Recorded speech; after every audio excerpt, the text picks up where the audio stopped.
अच्छा डॉक्टर साहब ये फरमाइएगा कि मुश्ताक यूसुफी मरहूम ने कहा था कि औरतें यकीनन बहुत ज़्यादा खूबसूरत होती हैं, लेकिन बुनियादी तौर पे 30% औरतें जो हैं वो पैदाइशी खूबसूरत होती हैं और 70% जो है वो अपनी मेहनत से खूबसूरत होती हैं। इस मेहनत में आपका हकीकी मायनों में कितना अमल दखल है? सर हमारा तो बहुत ज़्यादा अमल दखल है स्किन के डिपार्टमेंट के लिहाज से। अगर आप देखा जाए 70% मुझे लगता है, अभी भी आपने थोड़ी अमाउंट ज़्यादा बताई है, जो एक परसेंटेज है ना मुझे लगता है 40% होगी शायद। 30% ब्यूटी पार्लर्स का भी इसमें हाथ है, कमाल है। अच्छा, मुझे पर्सनली लगता है कि 30% फीमेल्स होगी खूबसूरत, 70% है जो वो मुझे लगता है क्रीमों का 70% खूबसूरत होती है, 30% उनकी केयर। मैडम मैं अगर इस वजह से नहीं करूँगा क्योंकि मेरी फील्ड है, मैं देखता रहता हूँ जी। अच्छा डॉक्टर साहब ये फरमाइएगा कि आपकी मिसेस जो है वो भी डर्मेटोलॉजिस्ट है, बिल्कुल सर। वो भी माहिर खूबसूरियात है, माहिर जमालियात है, ठीक है। जमालियात। तो घर में झगड़ा वगड़ा नहीं होता इस बात पे कि तू सोना लग रहा नहीं, तू सोनी लग रही? सर वो मुझे डेफिनेटली लगता है कि मैं ही प्यारा हूँ ज़्यादा। वो बहुत ज़्यादा तो प्यार ऐसी से होता तैसी है। डॉक्टर साहब थोड़ा कॉन्फिडेंस जबरदस्त। वो सारी खवातीन से खुद ही ज्यादा प्यारे हैं, तो फिर आप सही कह रहे हैं। जी सर, 30% मैं इस पे उनको बहस होने का मौका ही नहीं मिलता उनको ना इस चीज़ पे। लगता है कि ऑलरेडी मैं खूबसूरत हूँ माशाल्लाह। अच्छा जबरदस्त डॉक्टर साहब, आपका तो कॉन्फिडेंस जो है ये तो मेरा ख्याल है दीवारें फाड़ देने वाला है। दीवारें छोटी जी, डॉक्टर साहब का कॉन्फिडेंस देखें। मुझे लग रहा है ना इन्होंने आज क्लिनिक जाना ना घर जाना। तो सारी बीबी ने कहा डॉक्टर तू तैयार भी बड़ा सोना सी नहीं आना तेरे को। इसी वजह से ज़्यादा लोग आते हैं मैडम, यही तो रीज़न है सबसे बड़ी। कहते हैं जो आप खुद लगाते हैं क्रीम हमें वो दें। अच्छा अभी डॉक्टर हमारे जो एक- प्रोड्यूसर है वो मुझे कह रहे थे कि आपकी तो माशाल्लाह चीक्स बड़ी रेड हो रही हैं। डॉक्टर साहब हमारे जो प्रोड्यूसर है ना, वो तो खुद पठान है, ऊपर से वो खुद रज की रत्ता लाल है। आप समझ जाएं। और हर 5 मिनट मैडम बाद अगर वो उस आता बंदे है। ने तारीफ की है तो इसका मतलब मैं वाकई प्यारा हूँ फिर। ओ जिंदाबाद डॉक्टर साहब, फिर तो- मेरा ख्याल है कि आप तो मरीजों को अपनी तारीफें कर करके ही कायल कर सर लेते इसी होंगे। वजह से लोग खुश होकर आते हैं ना। कम एतबार किया अच्छा डॉक्टर साहब, करें। मैंने जो आपके सोशल मीडिया पे क्लिप्स देखे हैं वो आपने काफी बेड़ा गर्क भी किया है लोगों की प्रैक्टिस का। जो माहिर बिल्कुल सर, बहुत सारे लोगों जमालियात एस्थेटिक एक्सपर्ट है उनकी हाँ। आपने काफी प्रैक्टिसेस का बेड़ा गर्क भी किया है। वो इस तरह के आप रैपिड फायर करते हैं, वो कौन सी 5 चीजें हैं जो करवानी चाहिए, बिल्कुल कौन सी सही। 5 चीजें हैं जो नहीं करवानी चाहिए, बिल्कुल कौन सही सी बात। 5 चीजें हैं जिनका असर 1 हफ्ते में खत्म हो जाता है, बिल्कुल सही कौन सी 5 चीजें हैं जो सिर्फ पैसे का ज़िया है। बिल्कुल तो सही हमें बात। भी बताएं ना सर वो जो कौन सी 5 चीजें हैं आजकल जो प्रैक्टिसेस चल रही हैं खूबसूरती के हवाले से, जो एस्थेटिक एक्सपर्ट्स के पास जाते हैं लोग, सर। उनमें से कौन सी 5 चीजें हैं जो आप सख्ती से कहते हैं कि ना दे नेड़े भी ना जाना? हाँ। सर मैंने वही 5 बताई थी। मैंने बेसिकली वो वीडियो बनाई इसी वजह से थी कि हर चीज़ का एक डिजीज होती है प्रॉपर। जी एस्थेटिक फिजिशियन हमारे कोलीग्स ही हैं, हम उनको गलत नहीं कहते। नहीं, आप बिल्कुल डॉक्टर साहब सीधा आए भी। जी मैं बिल्कुल सीधे ही बता रहा हूँ, हम उनको गलत नहीं कहते, लेकिन उनको उन चीज़ों का आइडिया नहीं है। ठीक है डॉक्टर साहब, डरे सर, ना। नंबर 1 आप आए 5 चीजों पे, वो कौन सी 5 चीजें सर हैं? डरा तो मैं अपनी बेगम से भी नहीं, भी आपने बात की। जिंदाबाद। चलें। सर नंबर 1 पे मैंने बताया था डॉक्टर साहब कि की महीने के बाद स्किन देखने वाली होनी है। भाभी ने ऐसी नौंदरा मारी। विक्की भाई का एक्सपीरियंस है लगता है पहले। जी डॉक्टर साहब, कौन सी 5 चीजें हैं एस्थेटिक्स के हवाले से जिनके करीब भी नहीं जाना चाहिए? सर नंबर 1 पे जो है ना वो मैं रखूंगा हाइड्रा फेशियल। अच्छा, ठीक है। नंबर 1 हाइड्रा हाइड्रोफेशियल के नजदीक ना जाइएगा। हाइड्रा फेशियल के नजदीक ना जाइएगा, लेकिन एक्नी वाले पेशेंट्स पे, ठीक है। ठीक है, और नंबर मिलाजमा 2 वाले पेशेंट मैंने 7 रीजन भी दी थी। नंबर 2 नंबर 2 पे पीआरपी। PRP। पीआरपी बेसिकली जो है ना उसका काम है ग्लो लाना फेस पे। डॉक्टर साहब नंबर 3 सर लेजर उस पे आप कर सकते हैं। ठीक है। हाँ लेजर पे भी आप बिल्कुल देखेंगे patient अच्छा, के पैसे नंबर जाए। 4 स्कैल्प पीआरपी भी इस टाइम उसी में है। एक्सोसोम भी उसी में है। मतलब अच्छा। बहुत सारी चीजें हैं जो आप नंबर उसमें 5 काउंट कर सकते हैं। मैंने बता दिया आपको, हेयर स्कैल्प पीआरपी। ठीक है। स्कैल्प पीआरपी भी आप किसी हद तक कह सकते ठीक हैं उसके है। बिल्कुल जीरो रिजल्ट्स। तो आप इन 5 चीजों से मना कर रहे हैं, इसका मतलब है कि जितने भी स्किन स्पेशलिस्ट इस वक्त खास तौर पे खवातीन डर्मेटोलॉजिस्ट खोल के बैठी हुई हैं, ब्यूटी सैलून कम ब्यूटी क्लिनिक्स, बिल्कुल। वो अपने क्लिनिक्स को लगाएं ताला हाँ। और इजी लोड दी खोल लें दुकान जा। नाल रख लें थोड़ी थोड़ी छलांटियां। हाइड्रा फेशियल क्यों नहीं कराना चाहिए? मैडम बेसिकली मैंने जो 5 दिए ना, इसी तरह मैंने 5 पहले टिकटॉक भी बनाई थी, जी। मैंने 7 रीजन दी थी। तो इस हाइड्रा फेशियल में बेसिकली ये कि हाइड्रा फेशियल का कोई रोल ही नहीं है एक्नी के ऊपर। ओके। जब तक आपको एक्टिव एक्नी है तो तब तक सबसे हाँ। पहले उसकी काज देखनी कि क्या है। ठीक है, आपको सही। हार्मोनल एक्नी फीमेल्स हाँ। को हार्मोनल बहुत कॉमन है। 100 पेशेंट देखते हैं, उनमें से 90 बच्चियां आती हैं 16 साल की, 17 साल की, जिनको हार्मोनल इशू, उस पर हम क्या करेंगे? हाइड्रा फेशियल क्या करेगा? सही। मिलाजमा एक बंदे को छाइयाँ, उसकी हाँ। छाइयों की काज देखेंगे। एक हाँ। फीमेल प्रेगनेंसी के बाद उसकी छाइयाँ आई हैं, हाँ आप उसको कहेंगे मैं अभी हाइड्रा फेशियल करूंगी, आप उठ के जाएंगी, आप ऐश्वर्या राय लगेंगी। हाँ, ऐसा तो ऐसा तो बिल्कुल नहीं होगा कुछ। नहीं, अच्छा डॉक्टर साहब, चले आते हैं ये जो रंग गोरा करने वाली क्रीमें, सीरम्स आ गए हुए हैं, इनके बारे में और जरा ये भी फरमा दीजिएगा कि क्या आप ये रिकमेंड नहीं करते कि ये जितनी भी रंग गोरा करने वाली क्रीमें हैं, सीरम्स हैं, मेडिसिन, इनके साथ डब्बी के ऊपर लिखना चाहिए, जैसे सिगरेट नोशी मुजरे सेहत है, इसके साथ ये नहीं लिखना चाहिए कि गर्दन और पैरों पर भी जरूर लगाएं, वरना नताइज की जिम्मेदार कंपनी नहीं होएगी। बिल्कुल लिखना चाहिए सर। गर्दन और पैर भी लिखना आपका ही हिस्सा है। हाँ, सर जो आपने चीज़ें बताई हैं, स्किन के रूटीन में 4 अच्छी चीज़ें होती हैं। अच्छा, फेस वॉश, सन ब्लॉक और सीरम और क्रीम। सर इन चारों चीज़ों में से कोई भी एक चीज़ आप लगाएंगे कभी ठीक नहीं होगे। अच्छा, मैंने इस वजह से वीडियो बनाई थी जो लास्ट 2। कॉम्बिनेशन है चारों का। सर जाहिर बात है, हर चीज़ का एक अलग रोल है। 2 चीज़ें ऐसी हैं जो आप 100% रिजल्ट मिलेगा, 100%। अच्छी वाइटनिंग क्रीम, अच्छा सन ब्लॉक। सही। अगर आप बाकी चीज़ें लगाते, अगर आप सन ब्लॉक नहीं लगाते, जितने मर्जी सीरम लगाएं, जितने मर्जी फेस नहीं, वॉश, जितनी नाइट अगर आप सूरज से एक्सपोज नहीं होते, बेशक आप एक्सपोज नहीं होते।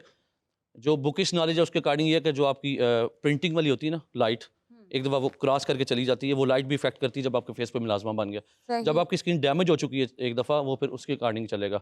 अल्लाह ताला ने हर बंदे को डिफरेंट बनाया है। बहुत सारे लोग हैं सारी ज़िंदगी वो जो कॉस्मेटिक क्रीमें हैं आजकल फेमस है, मैं नाम नहीं लूँगा, वो सारे लगाते रहते हैं सारी ज़िंदगी, उनको कुछ नहीं होता।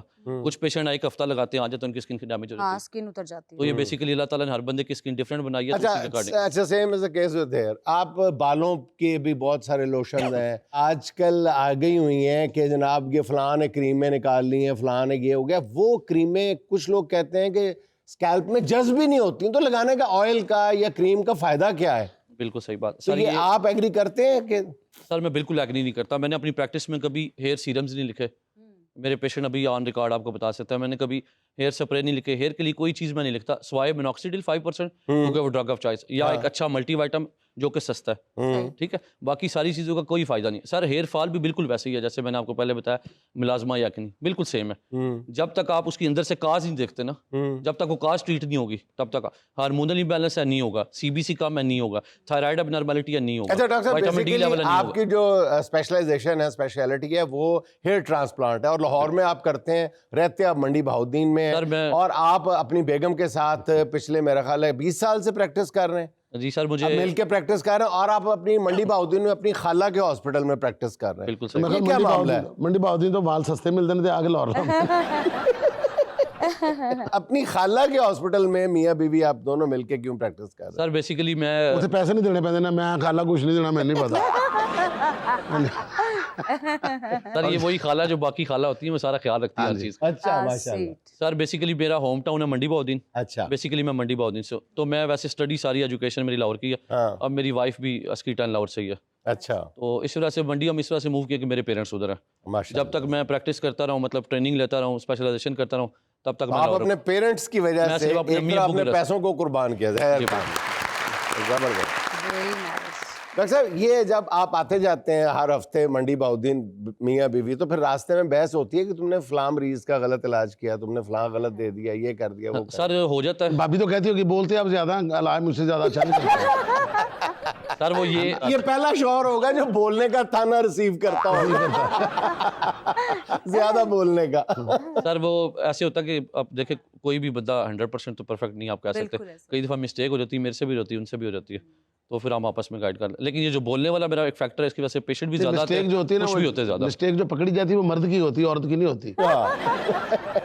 अच्छा, तो सही आप कह कह रहे रहे थे कि एक्सोसोम्स के बारे में आप कुछ बता रहे थे। जी मैम, एक्सोसोम बेसिकली भी ट्रायल फेज में, मैंने इसी वजह से हाँ। मैंने कहा था बहुत सारे प्रोसीजर है, मैंने वैसे वीडियो बनाई थी तो 5 कहा था। हाँ। मैडम एक्सोसोम अभी बेसिकली ट्रायल फेज में है, इसके 100% रिजल्ट्स नहीं अच्छा है। डॉक्टर साहब, ये जो कई चीज़ें ट्रायल फेजेस में है, अभी एक नहीं एक्सोसोम्स क्या और भी कई चीज़ें अभी बिल्कुल तजर्बाती मराइल में है, लेकिन हम देखते हैं शायद यही वजह है कि बहुत सारे पेशेंट्स जो हैं वो जिनके पास पैसे भी होते हैं, बल्कि लगाने को फेंकने को दिल कर रहा होता है, बिल्कुल कितने सही। लाइए मैं किसको खाऊं वही हाल होता है। तो आखिर में मतलब दुनिया जहान के 15, 20, 25 लाख रुपया लगा के तो आखिर में उनको तस्वीर पे फिल्टर ही लगाने पड़ते हैं, इसकी क्या वजह? सर मुझे अभी तक कोई ऐसी खातून नहीं मिली मेरी बेगम के समेत, मैं बता रहा हूँ। आप वो देखेंगे तो आप कहेंगे माशाल्लाह खूबसूरत है, लेकिन वो कहेंगी मुझे वाइटनिंग इंजेक्शन चाहिए। कैमरे में मुखातिब सर, मैं होकर on बेगम record को बता ड्रेस रहा हूँ। किया है, जी, जबरदस्त बिल्कुल मैं यार। ऑन रिकॉर्ड बता रहा हूँ। ऐसा जरूरतमंद डॉक्टर यार, मैं तो यकीन ही नहीं आ रहा।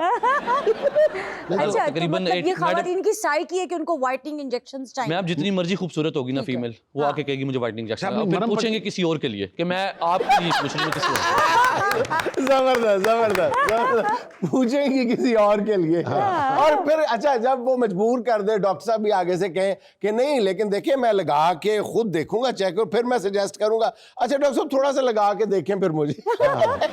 चलो ठीक है, दे दे, मैं उसको दे दूंगी। फिर कहते फिर बहुत सारी फीमेल आती है कि मैं ओ मेरी भैन लगवाई सी इंजेक्शन, ਉਹਦਾ 100% ਰਿਜ਼ਲਟ ਆਇਆ। ਮੈਂ ਉਹ ਭੈਣ ਤੁਹਾਡੀ ਕਿੱਥੇ? ਉਹ ਭੈਣ ਸਾਰੀ ਜ਼ਿੰਦਗੀ ਸਾਨੂੰ ਨਹੀਂ ਮਿਲੀ ਅੱਜ ਤੱਕ ਸਰ। जी, तो अब बारी है सुहाना का सवाल मेहमान से। सवाल ये है, इसमें हम आपको 4 ऑप्शंस देंगे, एक आपने सेलेक्ट करनी है। हमेशा जवान दिखाई देने के लिए क्या चीज जरूरी है? Beauty filters, option number 1। अच्छी खुराक, डॉक्टरों की खिदमत, जवानी की तस्वीरें। जवानी की तस्वीर। मैडम मुझे लगता है पर्सनली आपको 2 चीज़ें जो ना वो रखती हैं, इनमें से एक खुराक है और दूसरा आपका पैसा है। हाँ, आपकी लग्जरी लाइफ आपको जवान रखती है, बिल्कुल सही आप बात। पूरी दुनिया में अच्छा। देखेंगे जी। बहुत अच्छी बात। अस्सलाम वालेकुम, मेरा नाम तैयब रज़ा है।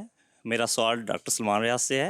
डॉक्टर साहब, ग्रे हेयर्स का कोई परमानेंट और देर पा इलाज है या कोई फर्दर आगे कोई ऐसी टेक्निक आ रही है जिससे प्रीमेच्योर ग्रे हेयर्स जो हैं पूछ उसका रहे हैं कि treatment हो इलाज सके? है या हमें गल्ला ही बढ़िया ने? जी सर बिल्कुल गले ही बढ़िया ने, 100% इलाज नहीं है इसका। अच्छा, इसको बेसिकली हमारी लैंग्वेज में बोलते हैं प्री मेच्योर कैनिशिस।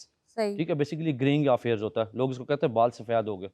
ठीक है, असल में सफेद जो है ना खून हुआ। सफेद हो गया आजकल। हाँ, देखा? तो बेसिकली अभी एक टेक्निक आ रही है, नई रिसर्च आ रही है सर, स्टेम सेल्स जो रिवर्स करेंगे इसको। मैंने इस पे एक वीडियो भी बनाई थी। Stem cells. हाँ, स्टेम सेल्स आएंगे, बेसिकली क्या होता है कि जिस जगह पे वो फोलिकल के दरमियान में वो जा रहे होते हैं सेल्स, वो ब्लॉकेज हो जाती है, जिसकी वजह से वो बाल आपके ग्रे हो जाते डॉक्टर साहब, सर्दियों के लिए कोई 3 अच्छे स्किन ट्रीटमेंट बताएं। हैं। जी मैडम, आपको मैं 3 चीज़ें बताऊंगा जिसका आपको 100% फायदा होगा। Number 1 moisturiser, number 2 moisturiser, number 3 moisturiser. Moisturiser, okay. आप इसको जो ना ज़्यादा से ज़्यादा मॉइस्चराइज रखेंगे, आपकी स्किन बिल्कुल सही रहेगी। अच्छा चलो मॉइस्चराइजर का भी बता दें, सस्ता टोटका क्या है? मॉइस्चराइजर महंगे सर नहीं सस्ता afford जो करता है। वैसलीन आपकी मिलती है, वैसलीन। वो भी एक अच्छा मॉइस्चराइजर है, 300-400 रुपए का। अच्छा, आपको ये जो अर्के गुलाब, लेमू का रस, ये हर चीजों में टोटके इस्तेमाल करते अर्के हैं गुलाब फ्लेवर में आप? जी, अर्के गुलाब का तो अच्छा रोल है स्किन के ऊपर, ठीक। वो तो हम भी यूज़ करते। हाइड्रा फेशियल के साथ एक स्प्रे वाला आता है एरिया, आप उसमें, मैं तो खुद अर्के गुलाब यूज़ करता हूँ। वो तो एक होम रेमेडी भी कह सकते हैं और नेचुरल भी उसका अच्छा। ग्लिसरीन का बड़ा वो ग्लिसरीन का मैम कोई मतलब शाइन के लिए इन चीज़ों के लिए उसका कोई रोल नहीं है सच। बहुत सारी चीज़ों में हम यूज़ करते हैं, लिक्विड पैराफिन बेसिकली करते हैं हम। वो जैसे कोई बच्चों में आजकल एक बड़ी कॉमन डिजीज़ है, जब बच्चे पैदा होते हैं सर के ऊपर खुश्की, तो बोलते हैं क्रेडल कैप। ठीक है, क्रेडल कैप में एक ही चीज़ का इलाज है, उसका कोई मेडिसिन नहीं है। जो हमारे क्वैक्स है वो काफ़ी चीज़ें देते हैं लोगों को, या कुछ जो स्किन स्पेशलिस्ट नहीं है वो देते हैं स्टीरॉइड, जिसकी वजह से बच्चे और ख़राब हो जाते हैं उसकी स्किन। ठीक है, स्कैल्प वाली, तो उसका सबसे अच्छा इलाज है, सस्ता इलाज है, घर में आपको 100 रुपये की मिल जाती है लिक्विड पैराफिन। उसको गाज पीस के साथ ले, सुबह शाम 2 दफ़ा लगाएं, इंशाल्लाह एक वीक के अंदर अंदर ठीक हो जाए। हेयर ऑयलिंग करनी चाहिए। हेयर ऑयलिंग ज़रूर करनी चाहिए जब आपका एक्टिव हेयर फॉल ना हो रहा हो। ये बहुत अच्छा क्वेश्चन आपने पूछा। सही। ये ऑडियंस को भी मैं बताऊंगा, जब एक्टिव हेयर फॉल हो रहा है तब आप मसाज करेंगे तो आपके बाल और गिरेंगे। एक्टिव हेयर फॉल में आप मसाज नहीं कर सकते। आम रूटीन में आप लगाना, आप सरसों का तेल लगाएं, जो भी लगाते हैं आप, कोई भी ऑयल लगाना चाहे लगा सकते हैं।